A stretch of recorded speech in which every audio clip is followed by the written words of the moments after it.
அன்பானவர்களே, அன்பு வணக்கங்கள். உங்கள் மனம் எப்படி செயல்படுகிறது தெரியுமா? தறிக்கட்டு ஓடிக்கொண்டிருக்கிறது. இந்த அடங்காத குதிரை போல, அடக்க முடியாத ஒரு குதிரை போல உங்கள் மனம் ஓடிக்கொண்டே இருக்கிறது. அமைதி இல்லாத கடல் அலையை போல உங்கள் மனம் இருந்து கொண்டிருக்கிறது. சித்தர்கள் பல்வேறு எடுத்துக்காட்டுகளை காட்டியிருக்கிறார்கள். என்ன? உங்கள் மனதை குட்டி குரங்கிற்கு இணையாக ஒப்பிட்டு கூறியிருக்கிறார்கள். இதை சுட்டி குரங்குன்னு சொல்லுவாங்க இல்லையா? அது போல ஓடிக்கொண்டே இருப்பது உங்களுடைய மனம். உங்களுக்கு வாழ்க்கையில எதிரிகள், விரோதிகள், பகையாளிகள், பகைவர்கள், பழி தீர்க்க நினைப்பவர்கள் எல்லாம் யாரால வந்தாங்க? உங்களுடைய மனம்தான் அதுக்கு காரணம். உன்னுடைய வாழ்க்கை சொர்க்கமாக இருப்பதற்கு, நரகமாக இருப்பதற்கு காரணமோ உன்னுடைய மனம்தான். இந்த மனதினுடைய செயலை, குணத்தை, நடவடிக்கைகளை புரிந்து கொள்ளாத மனிதன் வாழ்வதை விட இறந்து போவதே மேல். என்ன குருஜி அப்படி சொல்றீங்க? ஆமா, இந்த மனம் செய்கின்ற அட்டூழியங்கள், அக்கிரமங்கள், வக்கிரமங்கள் எல்லாம் உங்களுக்கு தெரியல. தெரியாமல் ஏதோ நீங்களும் அதனோடவே ஓடி போய் உங்கள் வாழ்க்கையை வீணாக்கி கொள்றீங்க. ஒரு நாளைக்கு உங்களுடைய மனதிலே ஒரு தோராயமாக, சராசரியாக எவ்வளவு எண்ணங்கள் உற்பத்தி ஆகிறது தெரியுமா உங்களுக்கு? இன்றைய விஞ்ஞானம், அறிவியல், மனவியல் நிபுணர்கள், உளவியல் அறிஞர்கள் கண்டுபிடித்திருக்கின்ற உண்மை என்ன தெரியுமா? ஒவ்வொரு மனிதனுக்கும் சராசரியாக 60,000 எண்ணங்கள் உற்பத்தியாகிறது என்று கூறியிருக்கிறார்கள். இது கண்டுபிடிப்பு, நிரூபிக்கப்பட்டது. சித்தர்கள் அன்றே கூறினாங்க. என்ன தெரியுமா? கோடிக்கணக்கான எண்ணங்களை உதயமாக்கும் மனிதன் மனது. அளவே கிடையாது. அது பண்ற அட்டூழியம் கொஞ்சம் நெஞ்சம் இல்லை.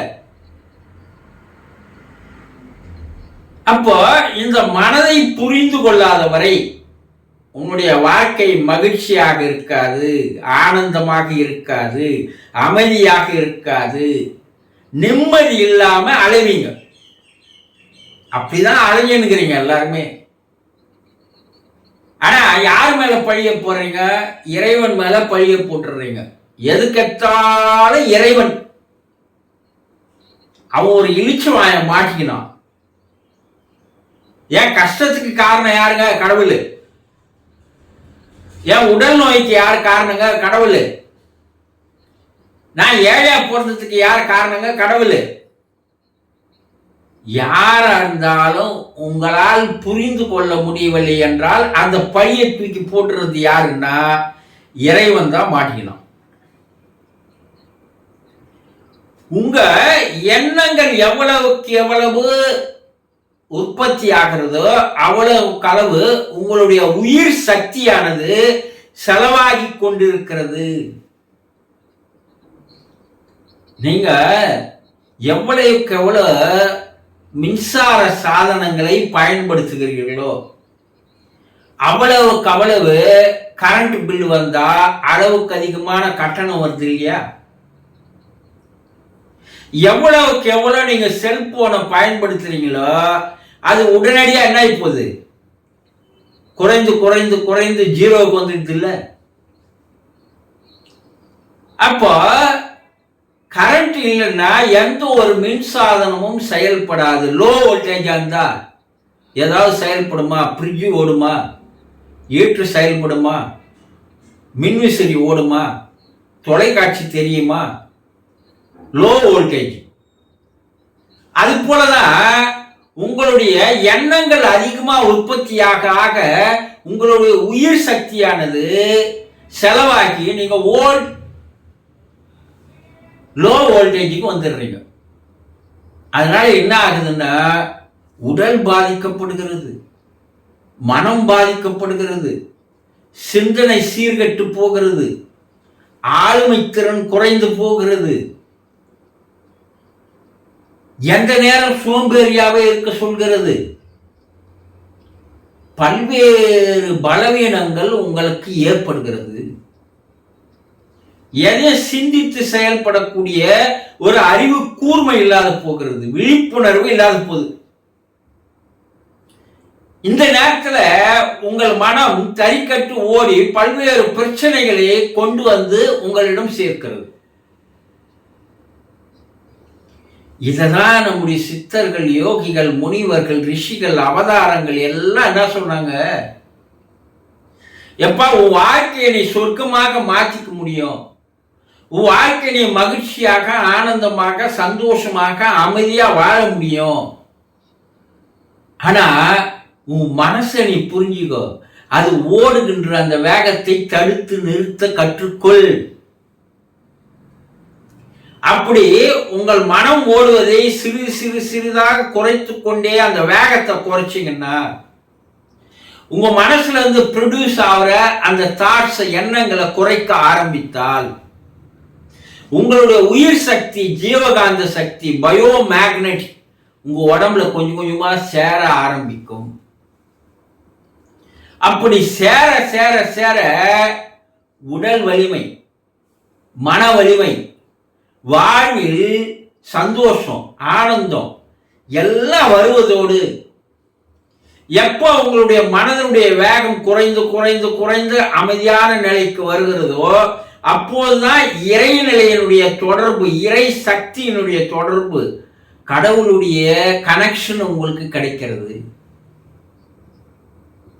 அதற்கு அப்பால் வாழ்க்கையில உங்களுக்கு எது எது தேவையோ அவையெல்லாம் தானாக உங்களை நோக்கி ஓடி வருகிறது. இதை புரிந்து கொள்ளாமல், இதை தெரிஞ்சுக்கிட்டுல ஆர்வமும் காட்டாமல், ஏதோ ஒரு தேர்வுல நீங்க தேர்ச்சி பெறணும், ஹையர் ஸ்டடீஸுக்கு போகணும், நான் ஐஏஎஸ் ஆகணும், ஐபிஎஸ் ஆகணும், ஐஆர்எஸ் ஆகணும், இப்படியெல்லாம் உங்களுடைய குறிக்கோள் லட்சியம் இருக்கு. நான் பணக்காரன் ஆகணும், கோடீஸ்வரன் ஆகணும், இருக்கா இல்லையா? எல்லாருக்கும் ஏதோ ஒரு லட்சியம் இருக்கு. ஆனா அந்த லட்சியத்திற்காக சில பயிற்சிகள் எடுக்கிறீங்க இல்லையா?